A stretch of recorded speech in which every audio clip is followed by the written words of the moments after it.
You're listening to MinerTalk on demand exclusively on 600 ESPN El Paso. Stay up to date with MinerTalk by downloading the free 600 ESPN El Paso mobile app. MinerTalk is back. We're presented by the Oscar Arieta Agency. Check them out online, OscarArietaAgency.com, for home, auto, life, or even business commercial insurance needs. That's the Oscar Arieta Agency, the presenting sponsors here on MinerTalk. We were not out at the District West, but we will be out there on Saturday. We have so much to talk about when it comes to UTEP hoops tonight. Bradley defeats UTEP 63-59 in the championship round of the SoCal Challenge. We've got Zay Galindo here. We've got Alberto Reta here. We've got our co-host Sal Montes here. It is a full house, Sal. Tonight, we've got a group of four. It's right before Thanksgiving. I'm sure a lot of you will listen to us on Thanksgiving as you get ready and prep for the big day. So we're thankful to all our MinerTalk listeners. But before we get to the sentiments, before we get to all of that, let's give out our first reactions, our immediate instant reactions after this one. We'll do a roundtable thought, and we'll go off and give our thoughts on this one right now. And then we'll just jump into phone calls at 915-505-6009. Look, this one was back and forth. It was a really competitive game. And the way I saw this one was they didn't get an A-plus game from Zid Powell, but in the end, it was Tay Hardy who made the big shots for the Miners and helped the Miners come back into it despite being down as much as 9 points with less than 2 minutes to go in this game. Otis Frazier had 11. Tay Hardy had 15. Zid Powell and Calvin Solomon both fought their way to 8 points apiece, but the Miners offensively struggled. It was their elite defense that kept them in this game. The Miners had 19 turnovers on offense, and we've seen the Miners get a little sloppy as of late offensively and have turnovers. Well, tonight it showed. I mean, they had almost 20 turnovers in this game, and their offense held them back, but their defense kept them in the game. You can look back to the way that they closed out the first half. You could look at the sluggish start to the game. You could point out points in the second half where the Miners fell into scoring slumps, but the bottom line is when this one came down to the wire, UTEP fought their way back. They were resilient in their efforts to try to come back in this game. I truly believe Bradley is an NCAA tournament team, not to overly give them credit after this one, but the point is I felt like the Miners had an opportunity to win this one throughout the matchup, and unfortunately for them, they just could not pull this one off on the road. And I feel like this one, my takeaway from this one is this is the learning moment for UTEP on the road, losing to a better team in Bradley that will be better for them in the long run. Maybe they lose tonight to Bradley and eventually win against a better team like Liberty down the season. I think that this team was, is much better than they played tonight, and I think they will show that throughout the season. Let's go over around the room and let's get instant reactions after this one. Sal, we'll start with you. Your thoughts? Bradley getting another victory over the Miners. Remember, we were just recently talking about the Sun Bowl Invitational. MinerTalk is old enough to remember the Sun Bowl Invitational when Bradley defeated UTEP here in El Paso. How did you see this one?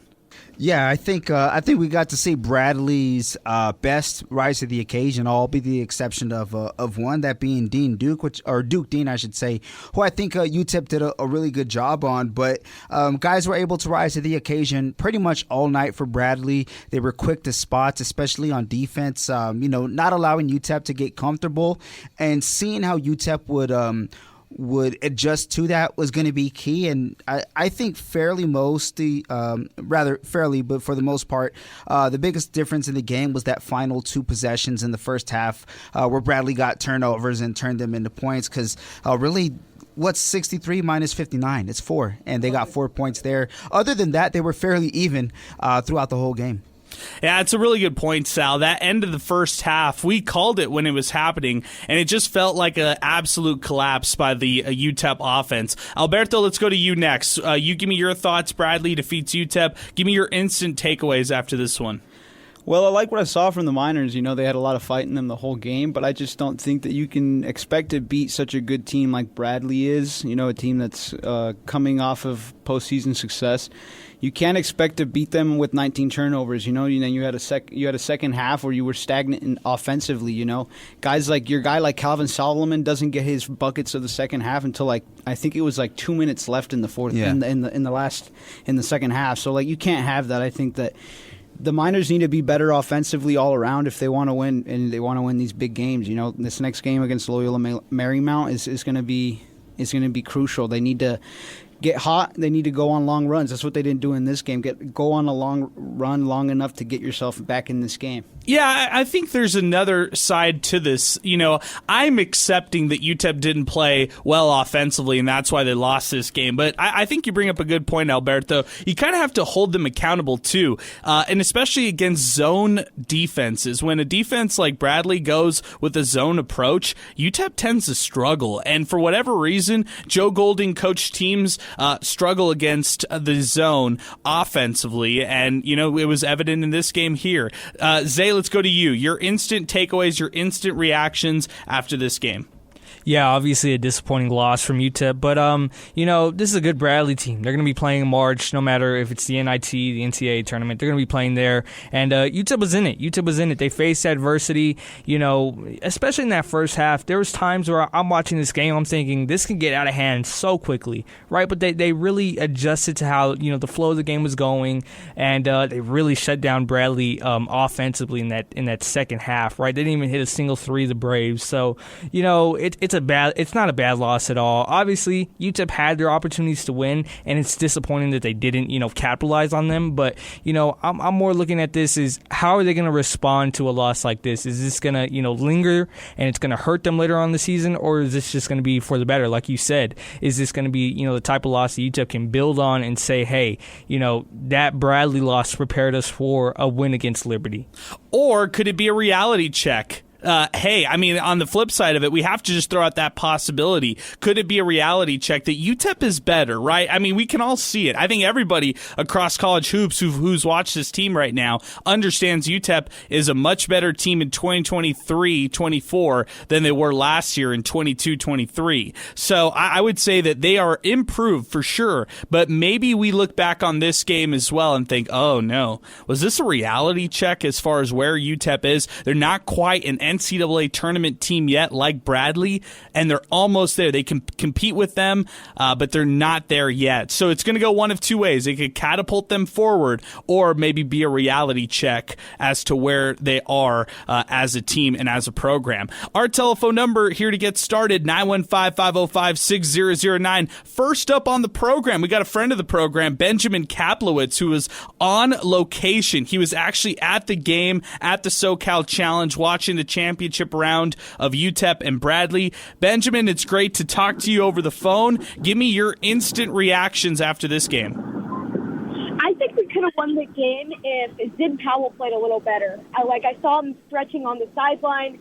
He just didn't seem like himself. I thought if he played a little better and we could have had a better start to the first half and end, I thought we could have won that game. Yeah, I think that's a really good point. And you know what? I heard the same thing, that Zid Powell was stretching on the sidelines, getting something worked on him. I remember before the season started hearing something about a hamstring for Zid Powell, and maybe this is lingering, Benjamin. That's my concern, is that I don't want this to be lingering moving forward. If Zid Powell is one of UTEP's most valuable players, hint, hint at one of our talking points here on MinerTalk, that's a little bit of a concern to me, because when he didn't have a great game with UTEP, you saw what happened. Now on the flip side, Benjamin, he didn't have a great game, and UTEP was almost, they were pretty much a possession or two away from actually winning this game. So maybe you look at it from that perspective too and realize that UTEP defensively, they were elite, even though Zid Powell on offense just didn't give them a lot. Yeah, because I saw LMU. We play LMU next, right? Right, that's right. Yeah. So I saw that LMU lost to Oakland, and I think we have a good chance of winning this game, but it's still a big game next game. If we can win that, then we're back on track 6-1, I think. That's big. Yeah, that is big, especially first week on the road of the season, Benjamin. That's a really good point. Real quick, while I have you, Benjamin, I'm going to put you on the spot. Who do you think is this team's most valuable player? Who is this team's best player? And who is the player that doesn't get enough respect, okay? So who's their most valuable player, their best player, and the player that doesn't get the most respect on this team in your eyes? I think that's got to go to Calvin Solomon. I think he's just so good, and, he's been with us from last season and this season. I think he's a really good player, and he can help our team a lot in the coming future. Okay. All right. He takes the award for all three of them for you. Yeah, I think Calvin Solomon pretty much gets all of them. I mean, maybe Sid Powell for most underrated player. Okay. And I like it. Yeah, he hasn't played as well the last two games, but first two games, 20 points and 16 points.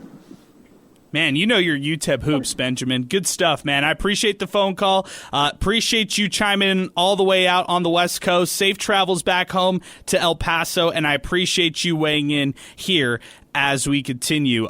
You heard from Benjamin Kaplowitz. We're going to pose it on social media right now on X, formerly known as Twitter. This is what we're asking people right now. Who do you think is the most valuable player on this UTEP basketball team?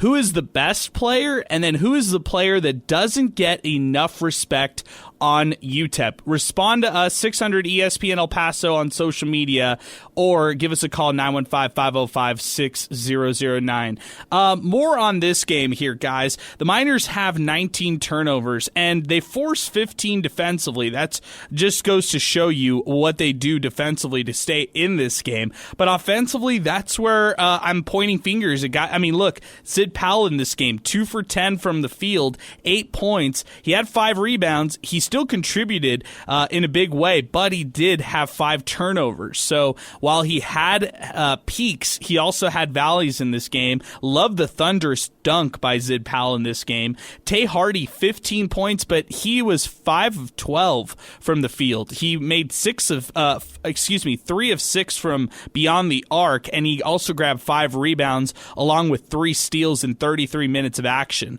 So you could look at highlights like that, but guys, I look at 4 turnovers from Calvin Solomon. I look at 3 turnovers from the freshman David Terrell Jr., and those are the plays that I think this team is going to have to go back in the film sessions, watch, and see how they improve on that, Sal, how they kind of fix the turnover situation, which has been a bit of an issue, I guess, as of the last week, wouldn't you say? No, definitely. They went from taking rather good control of the ball, within the first couple of games. And albeit, I think that competition was a bit more inferior, so to speak. So now that they're kind of on a even playing field, so to speak, they're going against teams who can get to the ball a little bit quicker. And we saw Bradley just be a step quicker on passes by UTEP tonight. And UTEP did as well on their end, but I think they're going to have to figure out ways to really just distribute the ball before shots, because we saw the half-court offense today very lackluster. They're solid in transition. I think that's when they're at their best, but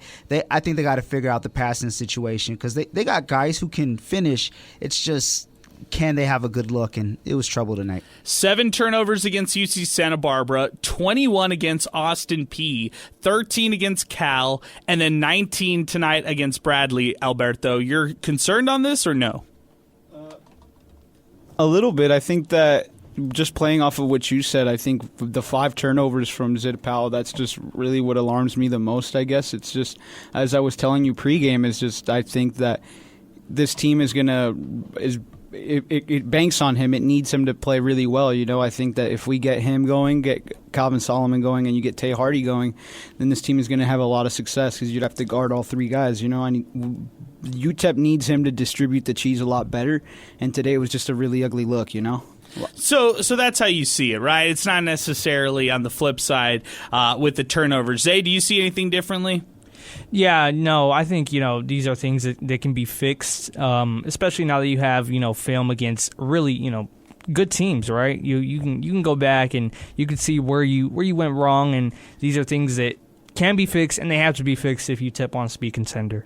Hey, Bradley is definitely a contender. I agree with what some of our previous callers and even what our brain trust here is saying right now, calling them a future NCAA championship type of team. That's really who they are. Hey, we'll get to Robert in just a second. First, let's go to some of the responses we've got so far on social media, and let's get started tonight with Tristan Pence. He goes with he goes with 2 posts on social media, X, formerly known as Twitter, and this is how he gets started here tonight. Number 1, he says the Miners gave a great effort and, quite frankly, won the hustle stats. This game was lost on the inexplicably bad final 30 seconds before half. Coach Joe Golding has to do a better job of having the right personnel on the court when the Miners have the final shot before half. Number 2, moving forward, the Miners are playing with great effort and passion. If they can clean up the turnovers and become more cohesive in the half-court offense, they will contend for a CUSA title. Happy Thanksgiving, guys. #MinerTalk. Good post there, Tristan. Happy Thanksgiving to you and your wife and your whole family. So appreciate you chiming in and listening to us. Chi-Town Miner, love our freshman David Terrell, but his inexperience showed on those last few possessions of the first half. Jeffrey Bernstein posted this: we aren't playing very good at all offensively, but our defense is keeping us in the game. That is good for the future. This coming in from Chi-Town Miners. They look like a conference champion in the Missouri Valley. Hopefully Bradley has a good year. Number 14 for them is really good. Yeah, number 14 for them is fantastic. Leon's, I thought UTEP did a good job on Leon Zay, but he still got to 13 points. I told Sal at one point he's going to get to double figures in scoring. He's just going to grind it out, and that's exactly what he just grinded it out against the Miners. He had 4 turnovers, playing sloppy ball at one point. UTEP thought they had him figured out, and then he started to get some buckets go on his side. Yeah, he's a really good player. He leads Bradley in scoring and rebounding, so it was just a matter of time before he got some buckets, and they came at inopportune times for the Miners. Right, it felt like some of those buckets he had, they're really tough shots that he's hitting on these UTEP bigs, and it's just like. Yeah. 915 Sun City Caper did not like the officiating. He said, all night consistently, UTEP drove the ball, Bradley left their feet, and UTEP created contact and didn't get rewarded at 600 ESPN El Paso. Did you guys feel that way? Sal, what do you think? Not really. I mean, look at the second half as well. They were in the bonus, 6 or 7 minutes into the second half? Yeah, 14 minutes. And the Miners also had 1 extra free throw. So I get it, but... Stats don't show. They right? don't show it. Yeah, UTEP benefited a lot. Yeah, I think that if you want to argue the whistle should have been called, you probably say that both ways, right? They just kind of let this one play out on both sides. To our question earlier, on our Miner Hoops question, we've seen 6 games so far. Who do you think is the most valuable player on this team? Who is the best player and a player that does not get enough respect on UTEP? Let's ask Robert, who's next on the phone lines right now. 915-505-6009, our telephone number. Robert, good evening. First, give us your instant reactions after Bradley beats UTEP. So I'll say, you know what? It wasn't a bad loss. I think, everyone's going to talk about that first half ending. It was a bad ending. They had all the momentum, Bradley did, and UTEP, didn't falter. They came back and they fought, and I think that's a positive thing to look at. They didn't back down. They fought to the end. And, turnovers hurt them. And I think a lot of those turnovers, it was great defense from Bradley, but at the same time, it was, just miscues, stuff that can get cleaned up. And I think, I can be seen that as from a positive. And hopefully they can use this loss to help them down the road, just like you guys say. Yeah, I feel like there's 2 ways to look at it, right? I mean, one side that they catapult themselves from this loss, right? They don't get too down on themselves and they win on Saturday, which I think is a key game for the Miners. You don't want to go 1-2 on the road on your first road swing when you have Oregon in December, you have Abilene Christian in December, and both those teams are top 150 teams. Oregon, a top 50 team in the country. So you need to go go 2-1 on this road swing, in my opinion, just in order to boost your own resume for UTEP. But you tell me, as far as the MVP, as far as the best player on this team, and as far as the player that you feel that doesn't get enough respect but should get more respect, who are your three in those three categories? So MVP, I'll give it to Tay. I mean, he's been playing the best ball to start the year.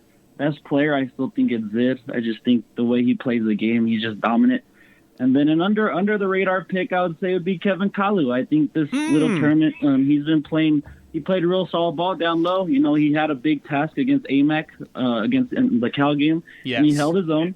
I mean, AMAC was still, he's still going to get his, but I think Kevin Kalu, when it mattered most, he held his own against AMAC, and I really like how he played this tournament. Wow. So you have not sold your Kalu stock, Robert. You know this basketball team. You're in on Kevin Kalu. Oh, yeah. I mean, is he going to be the guy that drops a double-double every game? No, but I think he's just that guy that's going to get scrappy down low and, get those certain rebounds when you need them and just, get those feeds. If he can just play, solid down low and just get his nice 6 points, 8 boards a game, I think he's playing his role, and I think that'll be a big help. Okay. We got the guards to score. It's just a matter of him doing the dirty work. Okay. All right. I got you marked down as a member of the Kevin Kalu fan club, not the president, member. You're a general member of that. Good stuff, Robert. Hey, I appreciate the phone call. I appreciate your thoughts on the awards. Zay, you shook your head. Alberto, I think you agreed on that one. Let's get some thoughts. You started off, Zay, with Kevin Kalu. Yeah, I get why people see, upside in Kevin Kalu. He has spurts where he's like, okay, this guy can play his role perfectly. He can be, he can just be there. But other times when he's just there, it hurts the team so much. It's a matter of, are you going to get a consistent Kevin Kalu? And we just have not seen Kevin Kalu give you good, consistent minutes. And obviously, we know why he's on the floor so much, right? You don't have that many options, at that 5 position. And he's a really good defender, especially, on ball screens. But, you have to provide something else in that. We've been seeing the same thing since Kevin Kalu was a freshman. That development has just not been, as he hasn't taken that jump. And you need to see him take that jump for UTEP's sake. For what he is, Alberto, are you okay with Kevin Kalu? What's your thoughts?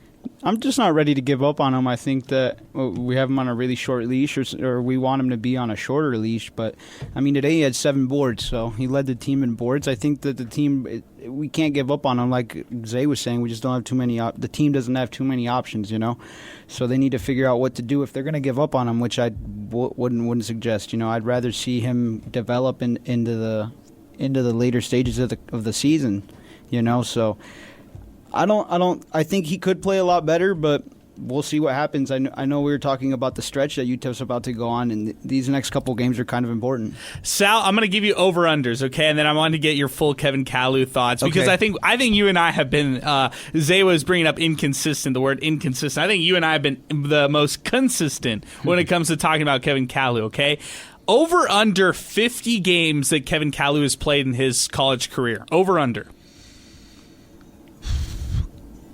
Over. 62, correct. Okay. Over under 3 points a game he is averaging in his career. In his career? Yes, 3 points. Over under. I'm going to say over. Under.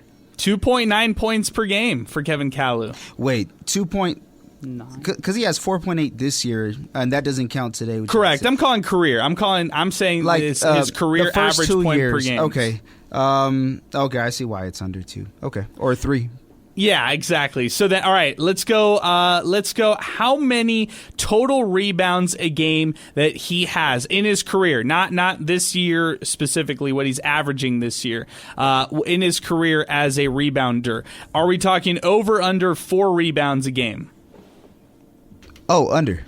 Yep, that is right. 3.3. So for me, I don't know. You tell me, Sal. You give me your Kevin Kalu thoughts. I think I think these last 3 games, there's been a higher upside, but we talk about consistency. I think the consistency is there. It's just not in the way that we want it. I think it's more so he's not meeting the expectations of the potential that people have in mind, because when we look at Cal and Austin P, and what we'll even bring in today as well, I'm going to read these numbers off to you. 5 points Austin P, 6 points against Cal, 6 points tonight as well. So that's pretty consistent. Austin P, 5 rebounds, Cal 5 rebounds, and for tonight, he had 7 rebounds, so a little bit better there. But he's in that 4 to 6 range when it comes to those categories. And, you expect more than about average of 5 points per game from Kalu his third year. You expect more than about 5 rebounds, especially if he's going to be that dirty work guy. I think he's been playing a bit cleaner. He played a lot cleaner today, and he was more reliable, but are we going to see that next game? That's what we want to see. Can you be more efficient, and can you stay out of foul trouble? Yeah, and I don't know. I mean, I think that we know that he's going to be, on any given night, UTEP's best defender in the interior. He can switch on other defenders, sure, but offensively, he's just not going to give you much. That's where he's not necessarily going to be a liability. He's just going to be the putback guy. He's going to struggle from the free throw line, and he won't be as polished on offense as he is on defense. That's just who Kevin Kalu is. So when he steps on the floor, you're just going to know that he's going to be the defensive specialist for this team, not the guy who's going to score points. Like Robert mentioned, it's going to be the guards who are going to carry the scoring load when Kevin Kalu is on the floor, if it's not Calvin Solomon beside him. Hey, Leo Miners fan, who has not checked in for a while, has finally checked in with us. We miss him. He says, be it the Zebras calling it, or bad, or not Bradley's defense, and they were good, I don't think we can confidently say that UTEP's outside shooting is an asset yet. Do we see Kalu grow some in SoCal? I'd still take this team over Joe Golding's first 2 seasons, and I'm still humbly excited for this year. Hashtag MinerTalk. To the point about outside shooting, man, come on. What do you, Leo, you know this basketball program. They're shooting under 30% right now from beyond the arc, and that is continues to be a problem for this team. Tay Hardy making the team's only 3 3-pointers before Zid Powell made a desperation 3-pointer late in the game. I mean, that just tells you everything you need to know about the 3-point shooting, or lack thereof, from this team right now. They just don't have the outside perimeter scoring that they need. And Sal, this is a carryover from last year. They didn't have perimeter scoring last year, and they don't seem to have it early on into the season this year. And I think a large part of that is you see some shots that in reality they should just not be going up. I think they're heat check shots when they're not even hot from the floor. We see some clean looks. Those are the threes that you want to take. Otherwise, you're an extremely athletic team. Use that to your advantage. They've been benefiting from the whistle, I want to say pretty much all year. They've been able to get to the line. Now, finishing is another story. They've been better these last couple of games, but stop trying to force things that aren't there. I think that's what's kind of, leading the way when it comes to getting in these scoring droughts is they're playing in desperation mode. And I get the sense of urgency, but there's a fine line between sense of urgency and desperation. Zay, your thoughts on the 3-point shooting? Yeah, this was a worry, going into the season, because outside of Corey Camper, other newcomers, not many of them could shoot, right? Zid Powell, I guess he can hit a 3 now and then, but he shot under 30% at Buffalo last year. Elijah Jones, another guy, I guess you could say he can hit one every once in a while, but he's not a consistent shooter, from that forward spot. And obviously, David Sorrell's a guy who, he's not going to light it up from 3. He didn't do that at Mansfield Summit. So, you want to see guys like John Dos Santos, that's his role, right? You want him to be, that stretch 4, and he has not been that for you this year. Corey Camper Jr., he was cold today, 1 of 5, 0 for 2 from the 3. So, that's something that, we're going to have to watch. Can UTEP get it going consistently from the perimeter? Yeah, I don't know if that's going to happen. That's one of the worries that this team, that I have around this team right now, but not one of those that I think that hurts them or holds them back from going far in Conference USA, not one that should be an excuse for them, just one that they should grow from and get better from. So there you go right there. Hey, our telephone number here on the program, 915-505-6009. We're asking people a Miner Hoops question. Who is the most valuable player on this team in your opinion, the best player on this team, and the player that doesn't get enough respect on UTEP through 6 games so far? King Eric, this is what he says. The MVP, Tay Hardy. Best player, Zid Powell. Player that doesn't get enough respect, either Otis Frazier or Elijah Jones. Really good list right there, King Eric. I like it. You know what? I came into this one pretty dead set on who I'm going to say, and I'm going to keep the list that I had, but I kind of want to change it now. I might be convinced by the brain trust over here by Alberto, Sal, and Zay. We'll get their thoughts here in just a second. But first, let's go to the phones. Let's go back to the phones. 915-505-6009. It's Milkman who's next up with us. Milkman, happy pre-Thanksgiving, my friend. What's going on? Hey, how's it going, Adrian? Happy pre-Thanksgiving to you as well.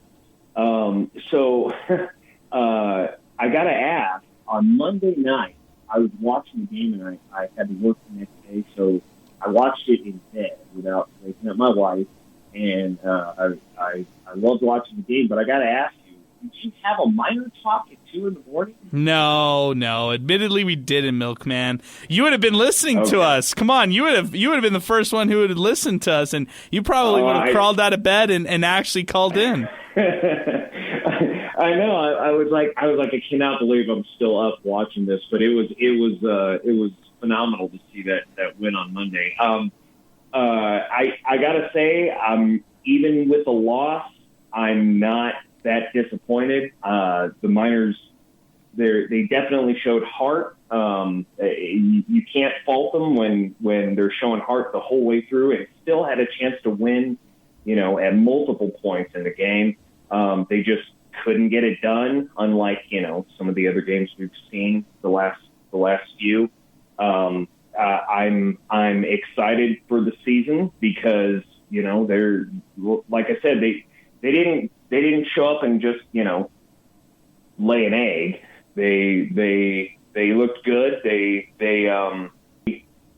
looked like I think you said it earlier, that is this going to be a learning experience, or is this going to be a wake-up call that maybe they're not as good as we thought? I think it's going to be a learning experience. I really think that they're going to learn a lot from this. I will say that the one thing that does have me worried is the perimeter shooting, like you said. That I'm not convinced that we have yet. But other than that, the defense is amazing. The defense would make Haskins proud. They're absolutely, the defense is phenomenal, and I love seeing that. If you like good defensive basketball, which you should if you're a Miner fan, with Bear and all of our history, it should definitely make you proud to watch this team. I'm like I said, they could have given up at many points in this game, and they didn't. Bradley is no slouch. They're probably the best team that they've faced this year so far. Definitely. Clearly, definitely a better team than Cal the other night. But I think they're gonna learn a lot from this, and my hope is that they will take that and do better things with it as the season goes on. So I'm happy with the effort. I obviously wish it could have gone the other way, but they didn't give up, and they had a chance to win it multiple times. So I'm just waiting to see what the rest of the season holds. Hey, Milkman, before we let you go, great phone call, by the way, great points. I have a lot of thoughts on what you had to say. Give me your thoughts. Who's the most valuable player, who is the best player, and who's the player that doesn't get enough respect on this team right now, in your opinion? Ooh, wow. So probably I would say best player, especially with what I saw in I think it was – they start to run together, but I think it was the Austin P game. Zid Powell. I think he's probably their best player. Now, there were points tonight where it's like, oh man, wish he would have done something different. But you can see that the potential is there. So he's probably their best player. The MVP, I'd probably go with, let's see, it was Tay Hardy that hit the 3-pointer at the end on Monday, right? Yep, so that's right. That's probably who I'd go with. I mean, he's been pretty clutch. Except, one of the things I heard the announcers on Monday night talking about how, or somebody, it might have even been you guys, but somebody said that the good players have a short memory. So he missed those 2 free throws and then comes back to win the game. I mean, that's maybe you had a good. dream. Maybe you had a dreim that we had MinerTalk and we made that point, because I don't think. Because that's a great point, but I didn't make it. I think it was. I think it was the announcers on TV. But yeah, I mean, the best players have short memory for the things that they do wrong, and then they go ahead and they come back from that. And that's exactly what he did in a matter of seconds on Monday night. And so that's what I would say is the MVP. As far as who doesn't, would you say that who doesn't get the most? Yeah, who doesn't kind of get the most shine, but deserves a little bit more respect? They've got a few good freshmen on their team. Is it David Terrell? Okay. I think he's got some potential. I mean. They've got freshmen in there playing like they're not freshmen, which is kind of nice. So I guess that's where I'd go with that. That one's a little harder question, but yeah, I think that's where I'd go with that. Okay, good stuff, Milkman. Hey, I appreciate the phone call, man. Thanks for weighing in. Happy Thanksgiving to you and your family. It's always great to talk to you and catch up with you here on the phone lines. We're going to get to George here in just a second, but I want to bring you guys back in. Milkman was the first person to bring up the first game, which was the Cal game. I'm just going to give you guys my quick reactions to everything and how I saw it. I watched the Tulane-Bradley game, and after I watched that game, I actually was concerned for the Miners because I thought both the teams looked better than I've seen UTEP play this year. I thought Bradley looked better than UTEP. Tulane looked better than UTEP. That was at least my thoughts Monday evening. Then it came to the Cal matchup, and UTEP, I felt like they had control of the game. They led for most of the game, but it was a weird matchup. In fact, the fact that it was even close and it ended in a buzzer beater when the Miners could clearly and should have closed out that game a little bit more effectively. I think that was concerning to me going into tonight's matchup. So I had some red flags. I honestly had some more concerns, to be honest with you, after the Cal game. I would say this. I tempered all of those concerns knowing that the Miners pulled that off, but still, I thought to myself after that one, UTEP beating Cal and Bradley beating Tulane, that the Braves would actually handle UTEP much better than UTEP played tonight. So the fact that UTEP played the way that they did tonight would actually impress me, and I thought they overachieved based on how they came out on Monday. That was just my reactions. How did you guys see it on Monday? We'll start with you, Sal. What do you think? Yeah, I think one of the takeaways was how Bradley was able to take control of the game after it was a relatively close game, and we talked about this earlier off air. The final score of that Bradley-Tulane game is not indicative of how that game really went. And it's ironic to say that because it was close, but it doesn't represent that big run and that Bradley was on and the drought that they forced. So seeing them deal with the athleticism of Tulane kind of made you wonder how would UTEP react. And it showed that, and in spurts throughout this game, but I think Bradley was just able to stay a couple steps ahead and make a couple of extra effort plays. As we saw at the end of the first half, that proved to be the difference. Otherwise, UTEP kind of went stride for stride with them in this game. Yeah, I think so too. Zay, your thoughts?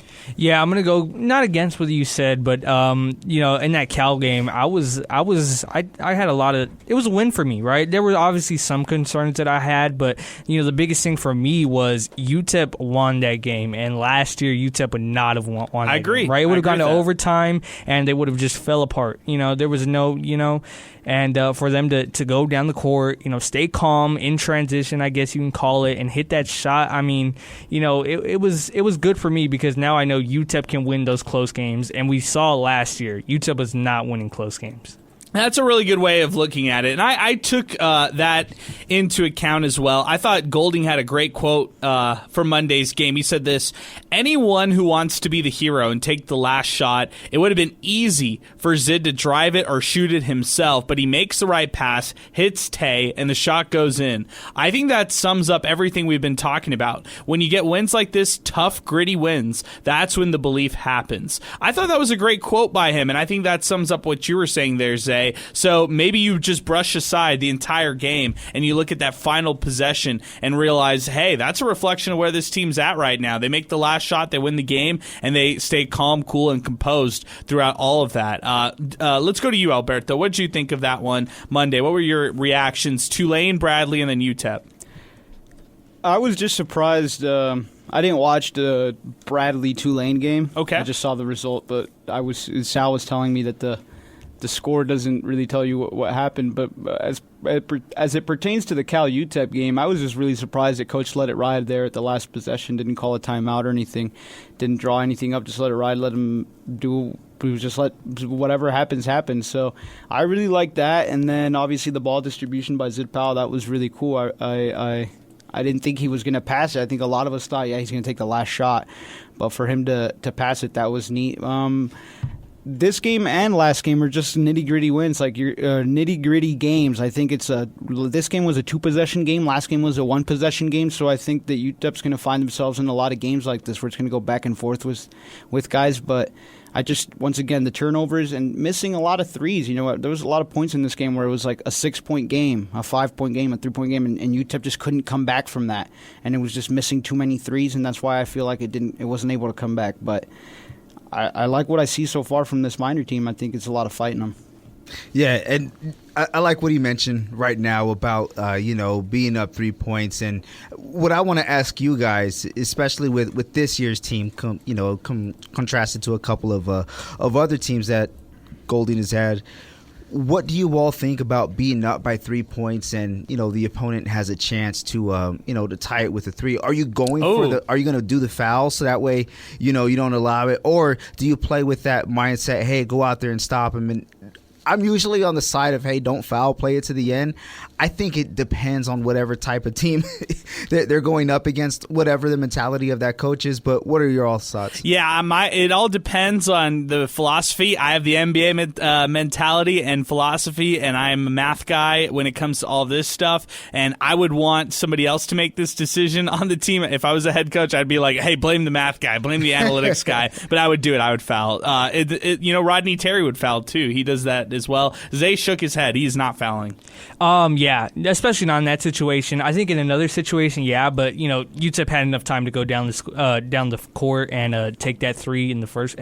After that. So if you foul there and then Cal shoots 2 free throws and you turn it over and then Cal wins the game, there's always that could happen when you have that much time on the clock. And that was just a tough shot. We haven't even talked about how tough of a shot that was over Corey Camper with that long wingspan. That's just a tough shot. If you're going to lose like that, if UTEP had lost like that, oh well, that's just a really tough shot. You know what, Tuesday? He had one in the first half that was like that. Very true. Yep. So that's a shot that guy could go out there and hit. And we talked about easily. This. What the Miners were able to do today, they didn't allow another cone moment. Because that was Duke Dennis. I hope I say his Duke Dean. Duke Dennis Dean, is the 2K guy. Zay knows who I'm talking about. Duke Dean. No, he had a couple of shots like that against Tulane, and he took control. So for the Miners to not allow a guy who can get hot when it matters the most, I think is a telling sign. But Bradley, too much of a power horse tonight. Yeah, I agree with you. Let's go out to the phones. 915-505-6009. George is up next on the phone lines right now. George, good evening, man. Happy pre-Thanksgiving to you, your family. How's everything going, man? That's pretty disappointing, but you know what? Going back to Monday, it was quite an exciting finish. I did get a chance to see the Tulane and Bradley game, and it did come to the down to the wire, just to the last shot. Tulane unfortunately couldn't convert, and they tipped it out, and Bradley was able to drive it over to the other side and run up the clock. But to the point of today, there's a lot of takeaways that I had from this game. One of them, Bradley's defense was pretty stifling. The Miners didn't value the ball as much. They turned it over 18 times, I think, to Bradley's 10, I think, was the final stats that I got. Maybe I'm wrong. But, just seeing the fact that they couldn't get inside. Their big guys were a problem all game long. They kept Corey Kemper Jr. went up for one. I know Calvin Solomon also got rejected. So several guys got rejected going up to the hoop. But I like the fact that they still went for it. They weren't reluctant, even though they did have the advantage as far as size. Kalu did not look good inside. I didn't see Hamilton play that much either, that many minutes. Zip Powell, I didn't see him in the first half. I saw him in the second half, and really they just looked uncoordinated at times. I mean, I saw the defense, and they were good, but just the value of the basketball wasn't really there like I saw in some of the other games. But that's my takeaways from it. Okay. Good stuff, George. Hey, let me ask you this, okay? Most valuable, the best overall player on this team, and the player that doesn't get enough respect, but you give him a little respect here on the show with us. Who are the three players in your opinion? One of them definitely has to be Tay Hardy. Tay Hardy is one of the better players and you can see the leadership, the role that he's taken on with the team. I know Zip Powell is a good ball handler, and he has a good vision at times. He's one of the other ones that I see is on that's made a difference in the squad. And another one that I really like that's really gritty, I would have to say Calvin Solomon. I mean, they're all pretty solid. I mean, I want to see more from Kevin Kalu. I think he should have developed a little more and show his presence a little more in the paint and you know, kind of take over at times, because I see him and he's very reluctant to kind of take charge in the middle, you know. But all in all, this squad is really good. They just let this one get away from them, really, basically. Okay. Hey, good stuff, George. Hey, I appreciate the phone call, man. Thanks for weighing in with us here on Miner Talk. 915-505-6009. That's our telephone number to get into the program. All right, guys, I've been asking everybody else. You guys have been hearing everybody else give their answers. Let's get your all's answers on the Miner Talk question here for tonight. And this was posed earlier today on our social media account, and allowing people to comment on this one as well. But let's get your thoughts on this one. Let's start with you, Alberto. We'll go to Zay, then we'll go to Sal, and then I'll give you my thoughts. I promise I won't change it here on the show with us here at 915-505-6009. The Miner Hoops question: who do you think is the most valuable player on this team so far, the best player overall, and the player that doesn't get enough respect? Okay, Alberto, you go first. Just go ahead and reel it off, your list. Okay, I'm not going to change it. So the best player is Tay Hardy, in my opinion. Okay. The most valuable player would be Zid Powell. And the one that doesn't get enough recognition, I guess I would have to go with Otis Frazier. Okay, that's a good list. Okay, so you got Tay Hardy as your best overall. Your MVP is Zid Powell, correct? And then the guy who doesn't get enough shine is Otis Frazier. That's your list right there. Okay, I like it. Zay, give me your list. Go ahead.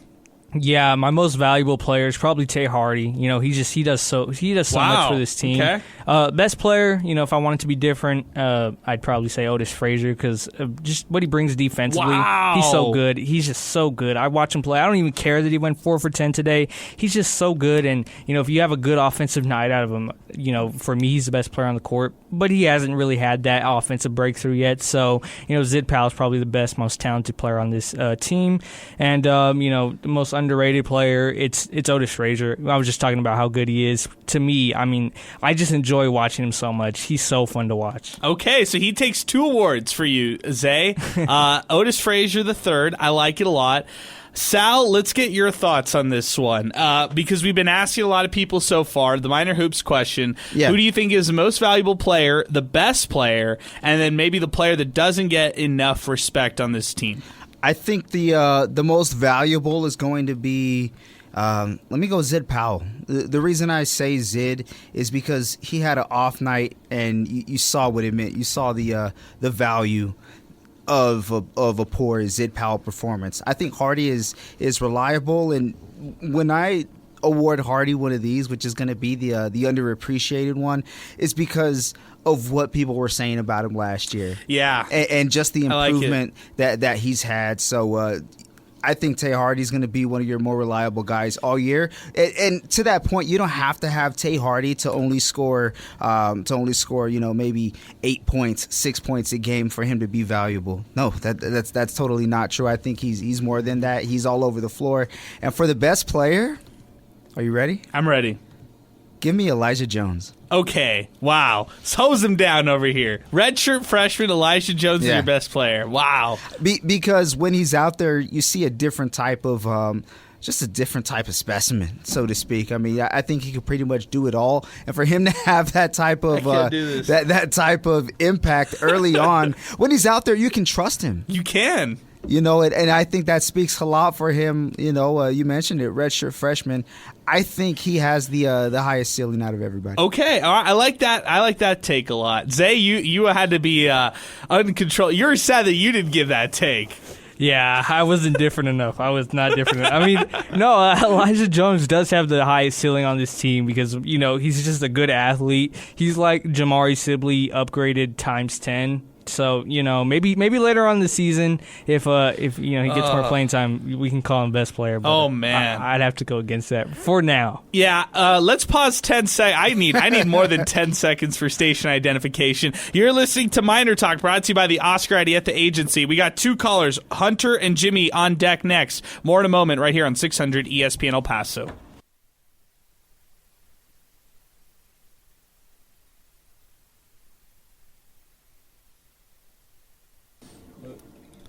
(915-505-6009). That's our telephone number here on Miner Talk. 600 ESPN El Paso on social media and 600ESPNElPaso.com. All right, I'm going to give you guys my thoughts, and then we'll get to 2 calls, Hunter and Jimmy next. My best player, the player that I think is best on this team, is Zid Powell. He's the alpha. He's the guy who comes in with the most pedigree. He is the guy that they need to be the best player on this team. When he is not the best player on the court, they struggle. That was evident tonight. He struggled tonight. 2 of 10. It looked like something was wrong with him, like an injury or something like that. I don't want to put anything out in the world, and I want him to be better. But he did come into the season with a hamstring injury, so I hope that's something that's not lingering for Zid Powell. He would be my best player, like if I had to give out that award right now.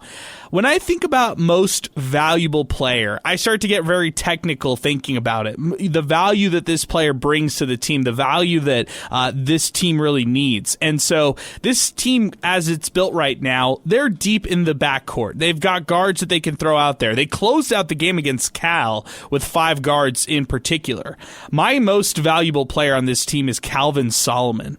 Calvin Solomon is the team's best defender. And what is the team the best at? Well, they have the most elite defense that you're going to find in Conference USA, or one of the top ones. And I felt like tonight their defense was terrific. And in stretches in the first half, they lacked effort on defense. But in the second half, when it really mattered, when every possession counted, I thought UTEP played fantastic on defense. And a lot of that was because of Calvin Solomon. He can guard 1 through 5 legitimately. He can guard, in this game, I saw him on Connor Hickman. I saw him on Leon's. I saw him on Dean tonight. I mean, he was on everybody. And Calvin Solomon, he is definitely, in my opinion, their most valuable player. Underrated, I think Sal nailed it with Tay Hardy.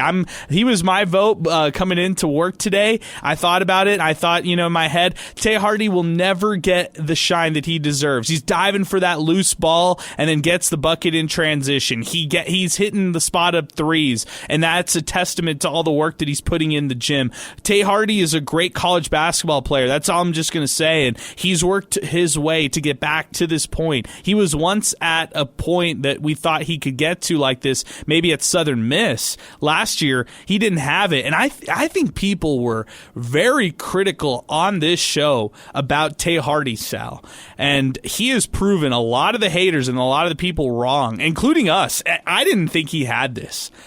Monday shot, if you would have told me that last year's Tay Hardy had that opportunity, he probably doesn't hit it.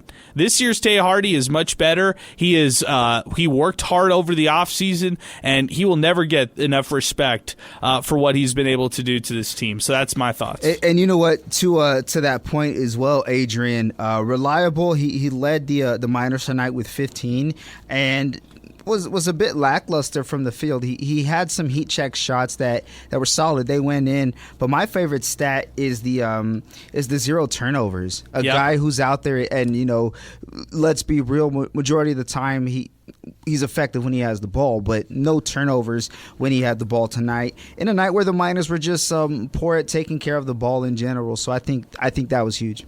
Yeah, and I don't want to toot my horn or anything, but you can go back to the tweets, you can go back to the tweets. Ooh, I saw this, yeah, I saw it from. I need receipts. I got the receipts. No, but I felt it coming. I felt the breakout. I mean, it's your 6th year in college basketball. This is it. This is now or never for Tay Hardy. So he's really stepped up to the occasion, and it's really good to see him. He's hooping. Back to the phone lines we go. 915-505-6009. Hunter, we missed you at 2 in the morning on Monday, or Tuesday, I should say, but we have you tonight. Happy pre-Thanksgiving. How's it going, man? Man, it's already happy Thanksgiving, man. It's 12:03. That's true. Happy Thanksgiving. We're here. We made it. Get started. One, man. Good. That's right. Hey, man, give me your instant reactions, instant takeaways from this game. Nothing. I mean, this is who they are. I don't think we learned anything new, or I don't think there's any more concerns that we didn't know about. It's who they are. There's going to be ups and downs, and to me, it's not a disappointing loss at all. I mean, should they beat Bradley? I don't think so. This is where they're at, and the fact that they were able to play them that close and that tough. I mean, that's the team they are. They're a tough team. They weren't the better team today.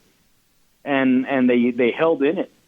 So as a fan, and I think all of you are fans as well, I know this is your job, but you want, or you'd like them to be perfect.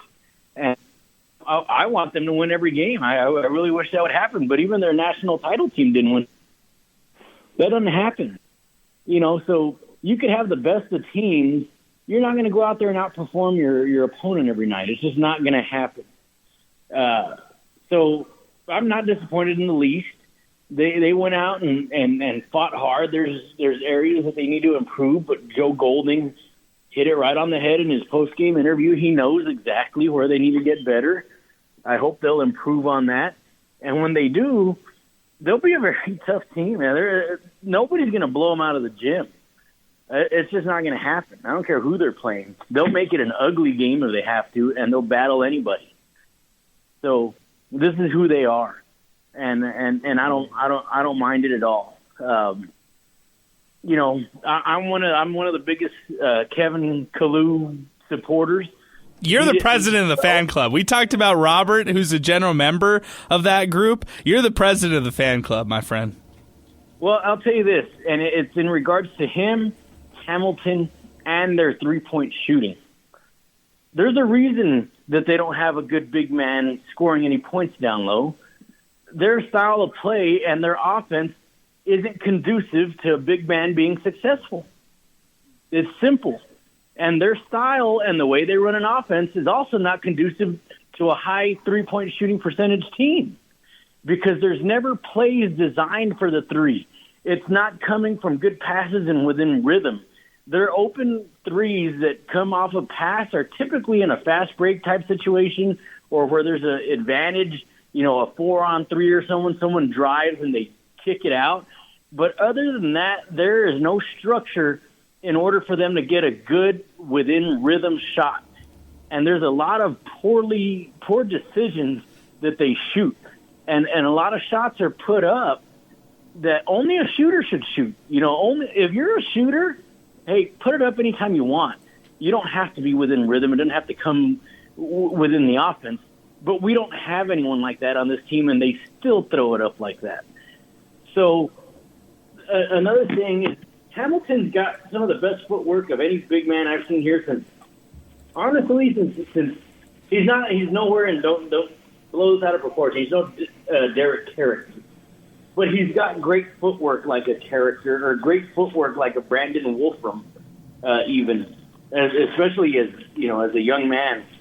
But him and Kalu, their strengths would be in posting up with their back to the basket, and they don't design plays for that. They don't create space like you should for a big man to work. They crowd it. They make it hard. I think they took Hamilton out after they gave him no space, and he got doubled and had a turnover. That's not on him.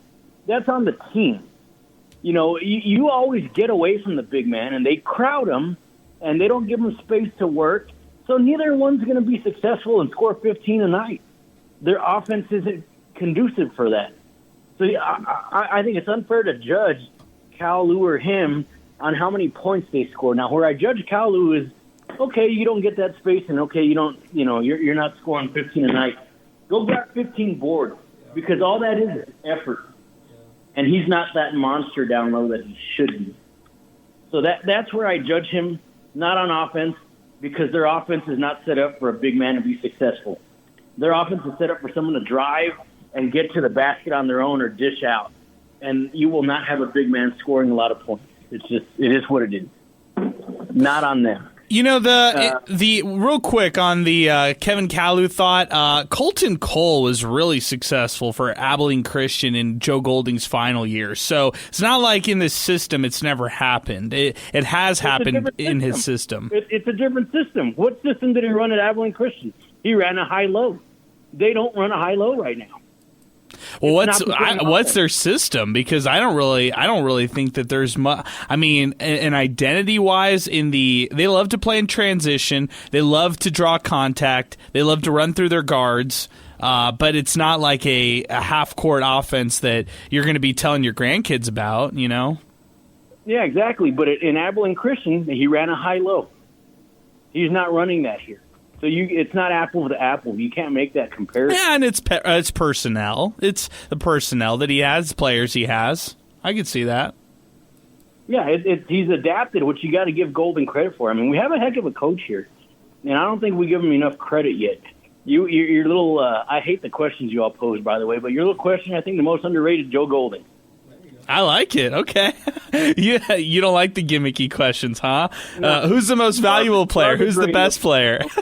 In your eyes, huh? What's that? I said, who's the most valuable player and who's the best player in your eyes, okay? Well, it's the same person. How could they be the most valuable and not be the best player? That's your most valuable player. And okay. I disagree with you guys, of course. Okay. It's a no-brainer. If you watch basketball for any period of time, the person that they cannot live without is Tay Hardy. He is a complete basketball player this year, and it totally shocked me. He must have done some great work in the offseason. I'm telling you. He's the most complete player. Zid Powell's their biggest dog. I love his fight. I love the way I like his style of play. He's not as talented as Tay Hardy. Tay Hardy was the reason they won the other game. He's the reason this game even looked respectable. He can shoot from the outside. He can create for others. He can drive to the basket. He plays defense, and he's always on the floor getting those hustle plays for UTEP. No one else is as complete a basketball player and as talented a basketball player as Tay Hardy on this team. There's other dogs on this team. There's other people, but at the end of the game, tie game or down, whose hands do you want it in? I don't want it in Zid Powell's hands. He's a little sloppy at times. He's a terrible shooter. That's not who I want the ball in their hands. And So the person you want that ball in their hand, that's the best player and that's the most valuable player, and that's Tay Hardy. And there shouldn't be any argument over whose hands you want that ball in the season. Wow, man, I think that's how we need to end the call. That was a great call, Hunter. Mic drop right there. I appreciate it as always. President of the Kevin Kalu fan club. And, he also owns stock he's also a general member of the Derek Hamilton fan club as well. He attends all the meetings. He always gives a speech. He might be running for an officer position in that fan club as well. So, good stuff there. And he gave some credit to their head coach, and Joe Golding, gave credit to Tay Hardy. Said, what are we looking at? It's Tay Hardy all the way. It fired Zay up. Zay is all fired up after it. I maintain my list. I'm not swaying despite Hunter and his call, and I thought it was a great call. But Zay, you were passionate and you were excited about that one. Oh, yeah, that was a phenomenal call. I mean, that was one of the most educated MinerTalk calls that I've ever heard. I genuinely enjoyed listening to that call. Shout out Hunter. He made some great points. I'll definitely go against the fact that, this system that they run is not made for, big men. It's not made for big men like Kevin Kalu, right? He's not going to be eating this. But when you have guys who get to the rim so easily like Zid Powell and Tay Hardy, they're so crafty. They get to the rim, most defense, they're going to collapse on that. And that should leave Kevin Kalu wide open. Not wide open, but I think guys like Zid Powell can make a pass to Kalu, and he should be able to go up with that shot, right?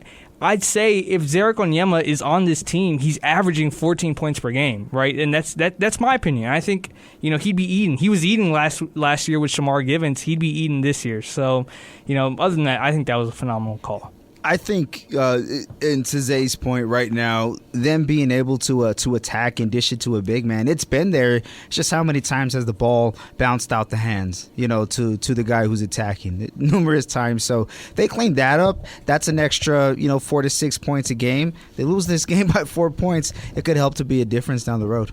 Let's keep the phones moving. I thought the discussion is great, but let's keep it moving because Jimmy has been patiently waiting with us, and then we'll talk and we'll assess a little bit more. 915-505-6009. Late night here on MinerTalk. If you want to duck in a late phone call, now's the time to do it. 915-505-6009. Jimmy, good evening, man. What's happening? Good evening. Great games. Good fun. I will tell you, I was out at all 4 games. Just left at halftime of Cal and Tulane. And to be very honest with you guys, there's not a lot that separates all 4 teams. They're all 4 good teams on any given night. Any one of those teams can beat the other. What it comes down to is management of mistakes and coaching. And tonight, unfortunately, had some mistakes at the end of the first half. Coaching-wise, I love Golding. I think he's a gem. I think Terrell got a little bit extra playing time today because Zid had I think something came down with his ankle in the game on Monday, and he was held out for a few minutes, and he just wasn't himself tonight. And we got hurt at the end of the first half with some passes by Terrell. But that, and then something no one's talked about is the technical that Golding got in the first half again. Yeah. When you have such little amount that is separating all the teams, there's no room for error or very little room for error. So those 2 points could have been game changers for tonight. And unfortunately, it's the job, in my mind, it's the job of the assistant coach to hold the coach back if the coach gets a little bit out of control, and that didn't happen tonight. Zid Powell was kind of holding back Golding, but Golding really lost it and got the tee. 2 points that we didn't need to give up tonight. The 3 threes that were missed by Dos Anjos were, hurtful. But with a couple of swings here and there, elimination mistakes, UTEP was not they're in an equal talent level with Bradley. Bradley has a better inside game. UTEP has better defense. We need to get a little bit more mid-range shot. That's where the freshman can get a little bit more playing time. He, to me, is very underrated. And that opens up the floor a little bit because if the floor's not open, anytime you get on the inside, whether it's Kalu or whoever, they're just going to get jammed up, and that's what happened tonight. Yeah. So there was no inside game because the outside game wasn't there, right? And that's when you need the freshman in, Elijah Jones, I believe is his name. Sure, that's right. To open it up a little bit. But overall, this is a very good UTEP team. They'll compete with just about anybody because of their defense, but where you gotta eliminate is the mistakes, and that includes for the coaching staff as well. So overall, I was really happy. One thing I can't stand that Golding does is on defense, when you have the high screen, the center stays with the guard. Yes. And we got burned Yes. on 2 times that tonight. Backdoor. That's 4 points that we didn't have to give up. The Golding technical was 2 points that we didn't have to give up. I've never one time seen anything good happen off the big man staying at the top of the key and then having to run back and hope that the guard for the opposite team doesn't catch their big man going back to the basket. Yeah, it really allows them to be exposed to those backdoor cuts. I mean, that's what they get killed on. Yeah, that's exactly right. But you know what? You clean up some of those mistakes, this team's going to be competitive with just about anybody. Real quick, Jimmy, your thoughts: MVP, best player, and guy who's underrated on this team. Yeah, the guy before was right. MVP and best player is the same thing. So that, to me, I give that to Tay Hardy. Underrated is the freshman kid who deserves more playing time. He can really open up the floor. He doesn't have a three-point shot, but he has a great mid-range shot, and that's all you need to open up the floor. The problem is for 3/4 of the game, they didn't have any really outside options beyond Hardy, and it's hard to open up the floor and get the inside going if the opposing team is able to collapse. And that's what happened tonight. Yeah, really good point. Hey, Jimmy, I appreciate the phone call, man. Thanks for weighing in. I thought you brought up some really good points. And the glaring mistakes, I thought you highlighted the glaring mistakes throughout this game pretty well. I mean, yeah, I look back on the David Terrell turnovers that ended the first half. That was number one. The technical foul by Joe Golding, sure, you could put that in the discussion. I thought that was more frustrations than anything else at that point, and that was the emotions getting the best of him. I understand your frustrations over that. Also, hear what you're saying about MVP best player. I'm saying most valuable to this team. That's where I keep saying when I say MVP, most valuable to this group versus the best player playing the sport of basketball. That's why I threw Zid Powell in my discussion, my argument. I just feel like when he pounds the rock, when he's playing at his best, he plays basketball at its purest form, and he just can cook when he is at his best. Tonight he was at his worst, as we were talking about. And you talked about the ankle. Maybe it was the ankle, maybe it's a hamstring that lingered. I'm not sure what it was, but hopefully for Zid Powell's sake, he's better by Saturday and that he can get back in it. As far as Tay Hardy, just doesn't get enough light, just doesn't give get enough credit. He's playing almost the entire game and he's given it his all. The way that Tay Hardy plays, it's kind of like if it's his last game that he's ever playing. That's how he's playing every single night. He really leaves it all on the floor.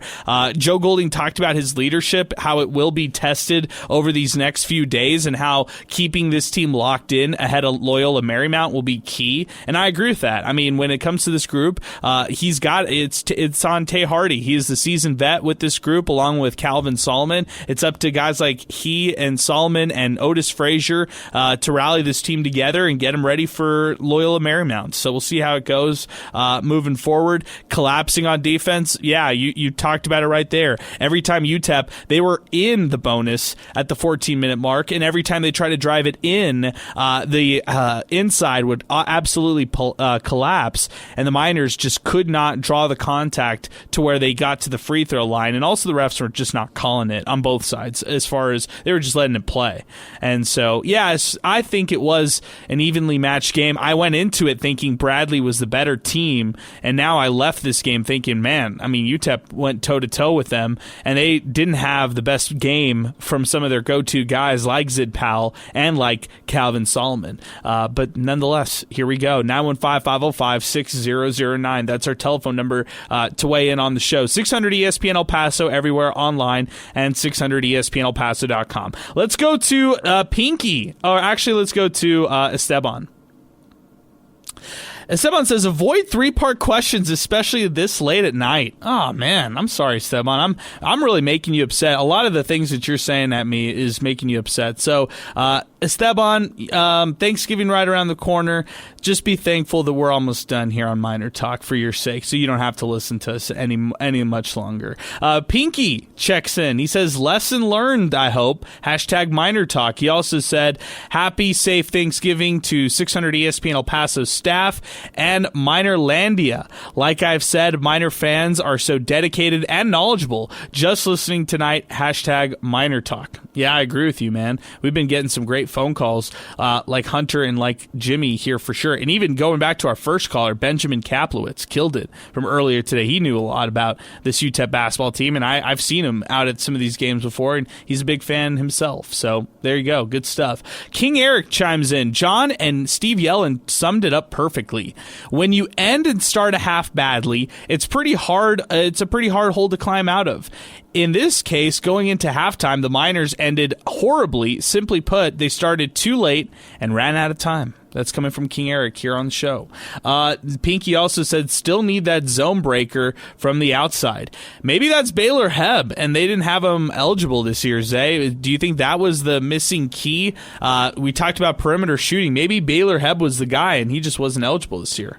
Yeah, Baylor Heb, he has a laser. He can shoot that thing. So, yeah, I mean, it's going to be tough without him because they don't have a lot of perimeter shooting, but, you know, I wouldn't say he's the key. Okay, yeah, I don't think he's a key either. I don't think. I think it could be one name that could add to perimeter scoring, but as far as a key goes, yeah, not necessarily that. Loyola Marymount is on Saturday, guys. Let's turn the page. Let's look over to this matchup. I think we've pretty much winded up all the calls, and I appreciate everybody chiming in. Thought it was a great addition to Miner Talk, and it felt good. I mean, it felt like we haven't been talking Miner Talk at all, and it was just one game that we were off, but that's just how the show really goes. Loyola Marymount on Saturday. This Loyola Marymount team, by the way, they are ranked 122 by KenPom. They are 3-3, but don't let the record fool you. They lost to Yale, a top 100 team, lost to Stephen F. Austin, a top 100 team, and then an interesting loss to Oakland. That one's a head-scratcher for them, which I didn't expect them to actually lose in that one. They beat Florida International 61-60. That one was just yesterday, actually. Closer game than they'd probably like. They also beat out Jackson State 88-66, 109-68. And this is an interesting one, Sal, because the Miners, I don't want to say it's a must-win for them, but to put yourself in a good place coming off this road trip at 2-1, coming off a road swing here, that's where the Miners want to be. They don't want to go back home with 2 losses under their belt after playing 3 on the road. Yeah, no, that's absolutely it. And I think we heard Coach Golding, kind of affirm, his agreement with what John said about that California road trip and finishing 2-1. So that's definitely on their minds. I'm pretty sure they're already in get back mode, so to speak, mentally. I believe that Coach Golding will have his guys ready. But another thing too, Adrian, is going into this one, I'll go back to the beginning of the year. It's still hard for me to count those first 2 games as real measurements. So I agree. I looked at this team 3-0 more so going into tonight's game, and if you would have told me, hey, they really win, or they win 3 out of their first 4 true tests, I'd be on par with that. Yeah, I think I would too. I think I'd be all right with that. Zay, your thought? What do we know about Loyola Marymount right now? Yeah, they're a solid team, right? They're a solid team. They're a solid squad. Obviously, that loss to Oakland, it doesn't make sense. But it'll be a close game, right? They've played, Oakland close, FIU close. They didn't play Stephen F. Austin that close. They played Yale close. So, it's going to be a close game. They're probably, UTEP's going to play up or down to their competition. So we're going to have a lot of close games. And just how much gas is UTEP going to have in that tank? That's my biggest concern, because when you play 3, games on the road and, you don't come home, it's tough, right? You play back-to-back tough games, and then you have to, turn around Thanksgiving, this, that. There's a lot of things you can talk about. I just want to know how much gas does UTEP have left in the tank? Emotional gas, even. I mean, the emotions that went through them in the Cal game, and then having to turn around and prepare for the game tonight against Bradley, and then losing in such a close effort when they threw the kitchen kitchen sink in terms of effort at Bradley in the second half. So I agree with what Coach was saying also as far as the first half, maybe being a little, prisoner of the moment being just a little big and just having to adjust at that level. I also agree with what Coach Golding was saying after the game as well. Loyola Marymount, by the way, their best player, Justice Hill, a 6-foot senior in the backcourt. This team is going to shoot a lot of threes. That's the bottom line. They are a team right now that has a 37% shooting percentage from just 3-point range specifically, top 70 in the country per KenPom in 3-point shooting percentage. So that is something definitely to watch out for the Miners. How will their perimeter defense stack up coming up here on Saturday? And on paper right now, KenPom actually has UTEP losing to Loyola Marymount. So let's see what happens on their prediction meter. They have them losing. I have UTEP winning this one. I think UTEP gets it. I think it's a really close game. Call it a 2-score game. Call it a 1-score game. Whatever you want to call it. Just call it a close one. I think UTEP pulls one out on the road, and they get it against Loyola Marymount to go back home 7-1, or like Sal's saying, maybe 3-1 overall when you're really talking about the real and legit matchups. What do you guys think? You guys have a W. Alberto, you have a win for this Miner team coming Saturday. Is it fair to even ask this question right now? I think everybody's just going to say yes, right? Yeah, I have them in the win column. I just don't think that Coach Golding's going to let 2 slide in a row, especially on the first, the first away trip of the team. Yeah. But I just want to see them compete. I think that playing 3 teams that are pretty darn good away, all back-to-back, especially during Thanksgiving, it's going to bring this team together, and it's going to show us what they're made of. I said before the game I wanted the freshmen to play a little better, and they didn't, so we'll see what happens against Loyola. Well, you hope it brings them together. You hope it's not like the Hawaii trip a couple years ago where it was like the trip to hell and it separated all of them. Anybody have any other thoughts about Loyola Marymount? Sal, Zay, you just chime in. Yeah, I think what I want to see them do is take better care of the ball.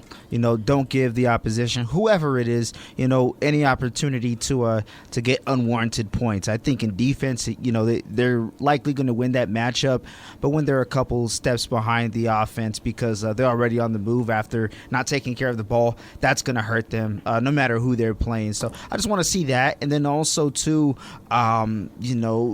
get back into it on transition. I do like the adjustments they made when it came to allowing those offensive rebounds. I think they had 6 in the first half within the first maybe 12 minutes or so.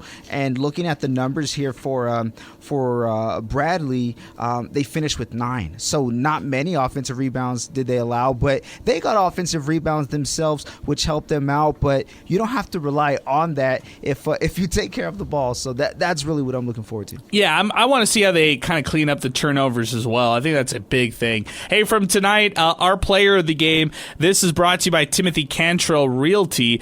This one's going to go to Tay Hardy for sure. 15 points on 5 of 12 from the field. He also chipped in with 5 rebounds and 3 steals. Tay Hardy, we talked about him a lot tonight, our player of the game, and this is brought to you by Timothy Cantrell. If you're looking to buy or sell your home in El Paso, look no further. Meet Timothy Cantrell, your trusted real estate agent with over 20 years of experience. Give him a call right now, 915-204-8441 if you're looking to buy or sell your home, or check him out on Instagram at Timothy Realtor for the latest tips and listings. Timothy Cantrell, selling the dream one property at a time. Also want to give out our Hot Hand Award thanks to Wind Supply El Paso. Hey, if you're looking for a champion furnace out there, check out Wind Supply El Paso online today. Visit the Find a Dealer tab online at windsupplyelpaso.com. Our hot hand of the game from this one, let's give it to Otis Frazier. 11 points, 4 of 10 tonight,